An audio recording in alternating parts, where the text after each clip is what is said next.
नमस्कार। मैं वीके शास्त्री आप सभी दर्शकों का बहुत बहुत स्वागत करता हूं। जैसा कि मैं आपको गज केसरी राज्यों के वीडियोस के माध्यम से हर माह में बनने वाले शुभ योगों और शुभ मुहूर्त की जानकारी देता हूं, उसी क्रम में आज के इस वीडियो में बात करेंगे मीन राशि के जातकों की कुंडली में मार्च 2023 में अलग अलग डेट्स पर बनने वाले गज केसरी राजयोग के बारे में। मैं आपको ये भी बताऊंगा कि ये राजयोग आपकी कुंडली में किन किन डेट्स पर बनेगा, किन किन भाव में बनेगा और उसका क्या प्रभाव होगा, ताकि आप उसी के अनुसार अपनी प्लानिंग कर सकें। पहले ये समझते हैं कि गज केसरी राजयोग कुंडली में बनता कैसे है। कुंडली में देवगुरु और चंद्रमा की युति या दृष्टि संबंध से गज केसरी राजयोग बनता है।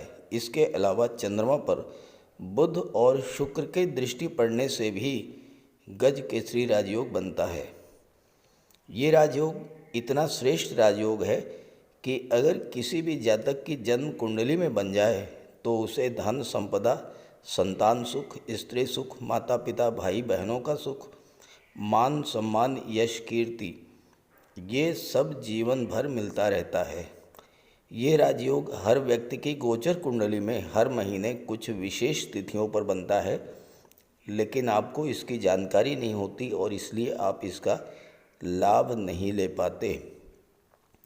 वीडियो के थंबनेल में डबल गजकेसरी राजयोग इसलिए लिखा है क्योंकि ये राजयोग देवगुरु के अलावा शुक्र के द्वारा भी बनाया जा रहा है आपकी कुंडली में। बहुत से दर्शकों ने कमेंट किया है कि मात्र 54 घंटे 2.25 दिन के लिए ये राजयोग बनता है, तो इससे क्या होगा। तो मैं आपको बता दूं, किसी भी राजयोग का लाभ तो 2 दिन क्या 2 घंटे में मिल जाता है अगर आपकी जन्म कुंडली में राजयोग बनाने वाले ग्रह मजबूत स्थिति में हों या आपके जीवन में उस ग्रह की महादशा या अंतर्दशा गतिमान हो। ये राजयोग इतना श्रेष्ठ होता है कि इस राजयोग के दौरान किसी भी शुभ कार्य की शुरुआत की जाए, जैसे आपको कोई प्रॉपर्टी खरीदनी हो, शेयर या गोल्ड में निवेश करना हो, मकान बनवाना हो, वाहन खरीदना हो, किसी जॉब के लिए अप्लाई करना हो, किसी सरकारी योजना से लाभ के लिए आवेदन करना हो, शादी ब्याह के रिश्ते तय करने हो, विदेश जाना हो, नए व्यापार व्यवसाय की शुरुआत करनी हो, यात्रा देशाटन पर जाना हो, कोई धार्मिक या मांगलिक आयोजन करना हो या इस तरह का कोई भी शुभ कार्य अगर आप इस राजयोग के दौरान उस कार्य की शुरुआत करते हैं तो उसमें सफलता और लाभ के प्रबल योग बनते हैं। यहाँ एक बात और कहना चाहूँगा कि अच्छे समय का इंतज़ार करने से बेहतर है वर्तमान को ही अच्छा बना लिया जाए, और साथ ही जब भी आपके जीवन में शुभ समय आए, शुभ योग बने, तो उसका पूरा लाभ उठाया जाए।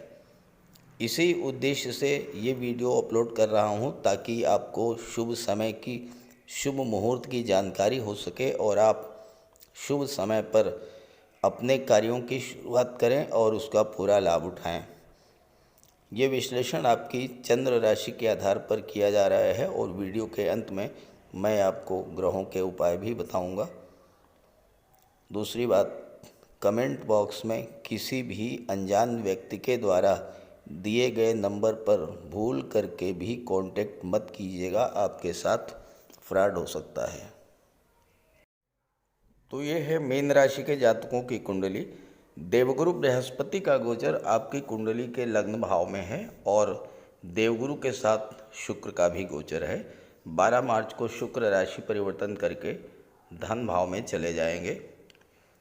पहला शुभ मुहूर्त जब गज केसरी राजयोग बनेगा आपकी कुंडली में, वो है 3 मार्च। 3 मार्च दिन है शुक्रवार और समय है 8:58 प्रातः काल, 8:58 AM। और ये बहुत ही महत्वपूर्ण दिन रहेगा फाल्गुन शुक्ल पक्ष की एकादशी की तिथि है ये, और इस दिन गज केसरी राजयोग बन रहा है। देखिए, चंद्रमा का गोचर कुंडली के पंचम भाव में कर्क राशि में होगा। कर्क राशि देवगुरु की उच्च की राशि है और देवगुरु की पंचम दृष्टि चंद्रमा पर पड़ेगी। कर्क राशि चंद्रमा की राशि है। तो इस तरह से 3 मार्च का दिन बहुत ही महत्वपूर्ण है, क्योंकि एक तो फाल्गुन शुक्ल पक्ष की एकादशी की तिथि, दूसरे गुरु अपनी उच्च की राशि पर दृष्टि डाल रहे हैं, और तीसरे चंद्रमा अपनी ही राशि में गोचर कर रहे हैं। तो ये गज केसरी राजयोग कुंडली के पंचम भाव में बनेगा। कुंडली का पंचम भाव सबसे शुभ भाव माना जाता है, क्योंकि यहाँ से संतान और शिक्षा, लव रिलेशंस, आपकी कल्पनाशीलता, क्रिएटिविटी और पूर्व संचित कर्मों को प्रदर्शित करता है पंचम भाव। कुंडली के पंचम भाव से संतान सुख, प्रेम, शिक्षा, प्रवास, यश, भविष्य और आर्थिक लाभ देखा जाता है। पंचम भाव से लॉटरी, सट्टा, शेयर से लाभ का विचार किया जाता है। इसके अलावा पंचम भाव मनोरंजन और गेम्स, स्पोर्ट्स को भी शो करता है। पंचम भाव शिक्षा का है। छात्रों के लिए ये राजयोग अत्यंत शुभ फल देने वाला होगा। शिक्षा प्रतियोगिता को लेकर आपके मन में नए उत्साह का संचार होगा। पढ़ाई में मन लगेगा, क्योंकि चंद्रमा है आपका मन और देवगुरु हैं ज्ञान, बुद्धि, विवेक के कारक, और देवगुरु पंचम भाव में अति विशिष्ट कारक होते हैं। तो देवगुरु के प्रभाव से आपकी बौद्धिक क्षमता बढ़ेगी, intelligence power, memory power, grasping power बढ़ेगी, रचनात्मक क्षमता में वृद्धि होगी। ये राजयोग आपकी क्रिएटिविटी को बूस्टअप करेगा और कैरियर को लेकर किए जा रहे प्रयासों को बल मिलेगा। पंचम भाव प्रथम संतान की उत्पत्ति को शो करता है।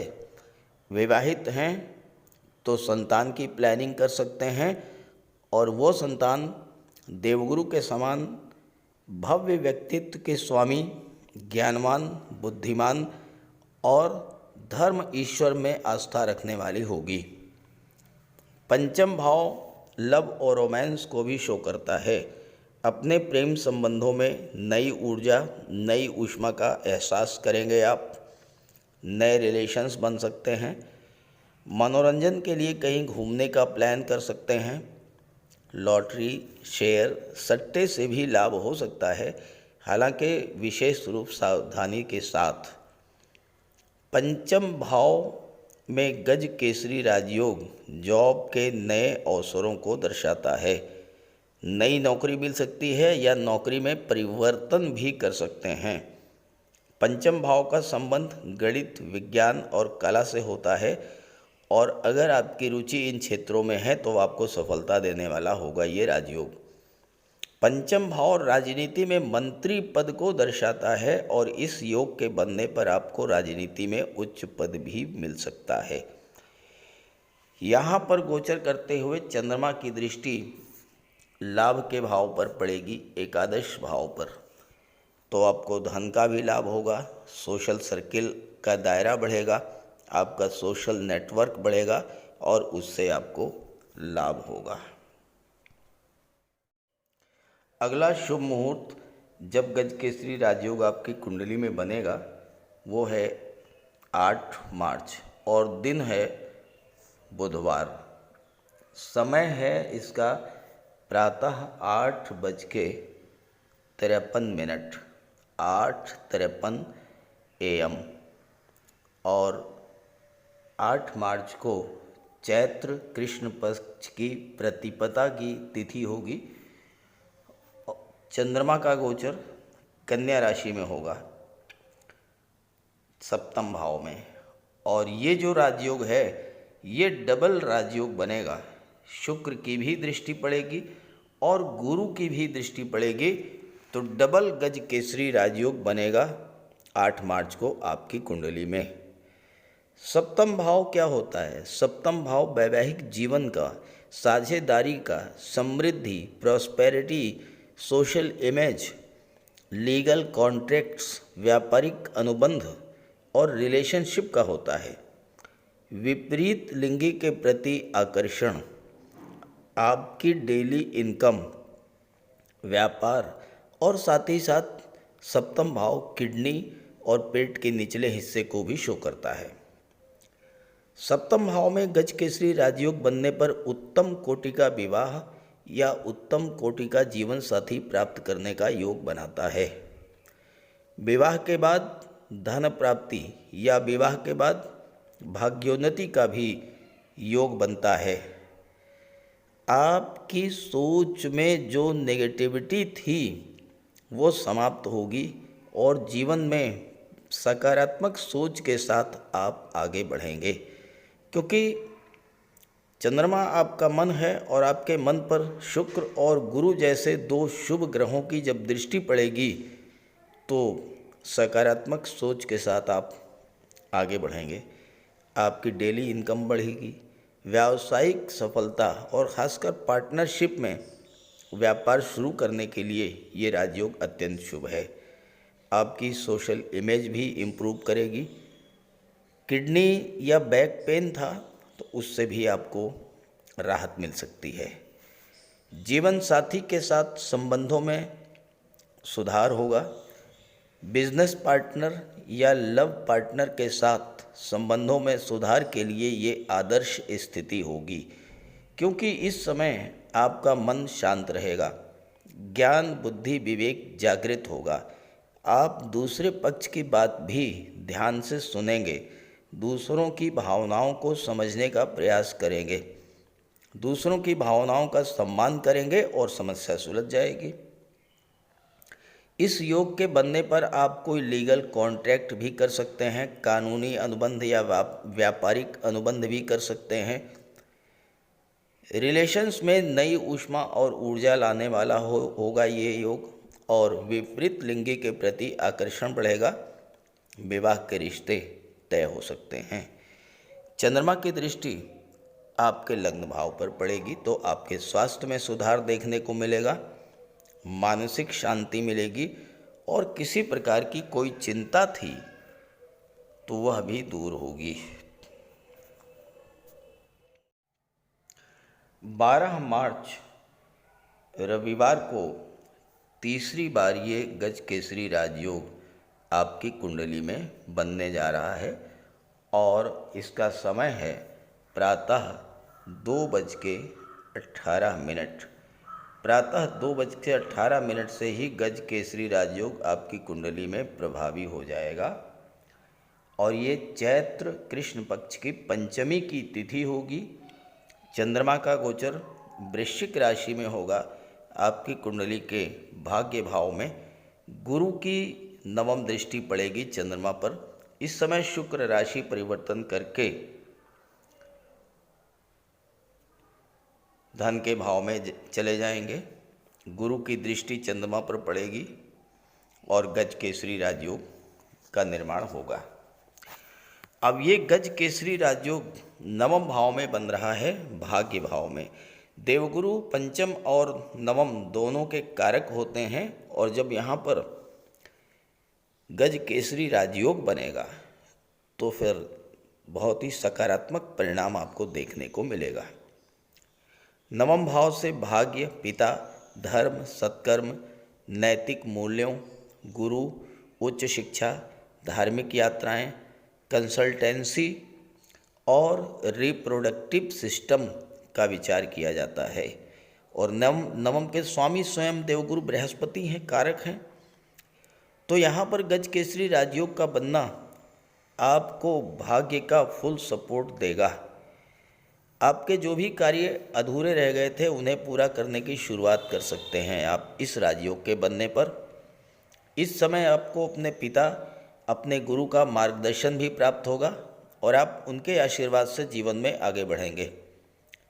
देवगुरु के प्रभाव से आपकी बौद्धिक आध्यात्मिक क्षमता बढ़ेगी और आपके पास दूसरों के विश्वास और दूसरों की भावनाओं को प्रभावित करने की क्षमता भी होगी। आप शिक्षक के रूप में, काउंसलर, धर्मोपदेशक, लीगल या फाइनेंशियल एडवाइज़र के रूप में अपने कार्य व्यवसाय की शुरुआत भी कर सकते हैं। उच्च शिक्षा के लिए आप विदेश भी जा सकते हैं या फिर किसी अच्छे प्रतिष्ठित शिक्षण संस्थान में अध्ययन का अवसर भी आपको मिल सकता है। यात्रा देवदर्शन तीर्थ यात्रा की इच्छा थी, वो इच्छा पूरी होगी। देवगुरु संतान के कारक हैं और 9th हाउस रिप्रोडक्टिव सिस्टम का होता है, तो संतान की प्राप्ति भी हो सकती है या फिर आप संतान की प्लानिंग भी कर सकते हैं।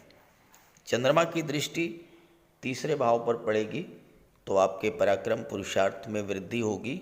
आपके मन में नए नए आइडियाज़ आएंगे, नए इनोवेशंस करेंगे, कार्यक्षेत्र की रुकावटें दूर होगी और काम में आपका मन लगेगा। 21 मार्च 2023 दिन है मंगलवार और समय है 11:57। 21 मार्च 11:57 पर चंद्रमा राशि परिवर्तन करके मीन राशि में गोचर करेंगे और कुंडली के लग्न भाव में गुरु के साथ युति बनाएंगे और गज केसरी राजयोग बन जाएगा। ये दिन चैत्र कृष्ण पक्ष की अमावस्या का होगा। अब यहाँ पर चंद्रमा और गुरु लग्न भाव में गज केसरी राजयोग बना रहे हैं। लग्न भाव है आपका व्यक्तित्व, चंद्रमा है आपका मन, देवगुरु है ज्ञान बुद्धि विवेक। तो लग्न के भाव में गज केसरी राजयोग बनने से आपका मन शांत रहेगा, क्योंकि चंद्रमा अत्यंत शुभ, सौम्य और शीतल ग्रह हैं। आपके जीवन में किसी तरह की कोई समस्या है, धन को लेकर, स्वास्थ्य को लेकर, पारिवारिक संबंधों को लेकर, कोर्ट कचहरी के किसी मामले को लेकर या कर्ज को लेकर, तो जब आप शांत मन से उस समस्या का हल तलाश करेंगे तो आपको उस समस्या से बाहर निकलने का मार्ग मिल जाएगा। क्योंकि देवगुरु न केवल आपके ज्ञान बुद्धि विवेक को जागृत करेंगे बल्कि आपको दैवी सपोर्ट भी दिलाएंगे, ईश्वरीय मदद भी आप पर होगी और आप उस समस्या से बाहर आने का मार्ग तलाश कर लेंगे। आपके मन में कोई चिंता थी, संतान के विवाह या नौकरी को लेकर, व्यापार व्यवसाय में चल रही उठापटक को लेकर या कार्यस्थल पर प्रतिकूल परिस्थितियों को लेकर, या आपका पैसा कोई फंसा हुआ था और आपको नहीं मिल पा रहा था, तो उसका भी निराकरण आपको मिल जाएगा और आप अपने मन की चिंता से बाहर आ जाएंगे। यहाँ पर गोचर कर रहे चंद्रमा और गुरु दोनों की दृष्टि सप्तम भाव पर पड़ेगी, तो दाम्पत्य सुखों में वृद्धि होगी। पारिवारिक जीवन में मधुरता लाने का भी अच्छा समय रहेगा। साथ ही साथ विवाह के रिश्ते फाइनलाइज करने, वैवाहिक बंधन में बंधने का भी शुभ मुहूर्त होगा। पार्टनरशिप में कोई खटास आ गई थी, उसे दूर करने का प्रयास करें, सफलता मिलेगी। अपनी डेली इनकम को बढ़ाने के लिए इस दिन आप जो भी प्रयास करेंगे उसमें आपको सफलता मिलेगी। 21 मार्च 11:57 से अगले 54 घंटे यानी 22 और 23 मार्च दोनों ही दिन। और इसके बाद जो अंतिम तिथि है वो है 30 मार्च। 30 मार्च को शाम 4:15 4:15 PM और ये चैत्र शुक्ल पक्ष की नवमी की तिथि होगी। चंद्रमा का गोचर कर्क राशि में होगा और देवगुरु की दृष्टि पड़ेगी, गज केसरी राजयोग बनेगा और इसका वही प्रभाव होगा जो मैंने शुरू में बताया है, उसको रिपीट नहीं करूँगा। अब इस राजयोग का आपको सबसे ज़्यादा लाभ मिले तो इसके लिए आप चंद्रमा को स्ट्रॉन्ग करें, देवगुरु को स्ट्रॉन्ग करें। चंद्रमा के लिए भगवान भोले शंकर की आराधना करें। सोमवार के दिन भगवान भोले शंकर को दुग्ध अर्पित करें। अमावस्या पूर्णमासी के दिन, पूर्णिमा के दिन चंद्रमा को अर्घ्य दें और देवगुरु के लिए विस्तृत उपाय आगे चर्चा कर लेते हैं, बात करते हैं उपायों पर। कुंडली में देवगुरु बृहस्पति का बहुत ही महत्वपूर्ण स्थान है, क्योंकि देवगुरु कुंडली के पंचम और नवम भाव के कारक होते हैं। पंचम भाव से संतान का विचार किया जाता है, शिक्षा का विचार किया जाता है, और नवम भाव से भाग्य का विचार किया जाता है। गुरु ग्रह भाग्य के लिए जिम्मेदार माने जाते हैं और किसी भी कार्य की सफलता के लिए देवगुरु का मजबूत होना बहुत ज़रूरी है। जब कुंडली में देवगुरु मजबूत होते हैं तो भाग्य का साथ मिलता है, जिस काम में हाथ डालते हैं वो सफल होता है, विवाह समय से होता है, शिक्षा अच्छी मिलती है, गुरु की कृपा रहती है, धन की प्राप्ति होती है। तो देवगुरु के लिए कुछ उपाय बताने जा रहा हूँ, उपाय ज़रूर कीजिएगा। अगर आपकी जन्म कुंडली में गुरु कमज़ोर स्थिति में है तो आपको गुरुवार का व्रत करना चाहिए। स्नान करते समय जल में आधा चम्मच हल्दी डालकर स्नान करें। स्नान के बाद पीले रंग के वस्त्र धारण करें और साथ ही साथ केसर या हल्दी का तिलक लगाएं। और गुरुवार के दिन भगवान विष्णु की उपासना करें। घर में केले का एक वृक्ष लगा लें, उसकी पूजा करें, उसकी सेवा करें। भोजन में चने के बेसन, चीनी और घी से बने लड्डू का सेवन करें और अपनी क्षमता के अनुसार पीले वस्त्र, हल्दी, शहद, धार्मिक पुस्तकें, इन सब का दान कर सकते हैं। अगर गुरु ग्रह कमज़ोर है तो पुखराज धारण करें, लेकिन इसके लिए किसी योग्य ज्योतिषी की सलाह ले लें। माता पिता, गुरु और बुज़ुर्गों का सम्मान करें, उनकी देखभाल करें और उनका आशीर्वाद प्राप्त करें। साफ सफाई रखें, गुरु की सेवा करें और दही और चावल गरीबों को खिलाएं। किसी गरीब को, किसी दिव्यांग व्यक्ति को भोजन कराएं। किसी वृद्धाश्रम में जाकर के वृद्धों के साथ कुछ समय बिताएं, उनकी समस्याओं को जानें, समझें। कोई ज़रूरी नहीं है कि आप धन से ही सहायता करें, तन और मन से भी आप मदद कर सकते हैं दूसरों की, और ऐसा करने से देवगुरु अत्यंत प्रसन्न होते हैं। और जब देवगुरु बलवान होंगे तो आपको पूरा लाभ मिलेंगे। तो ये उपाय करके देखिएगा, लाभ होगा।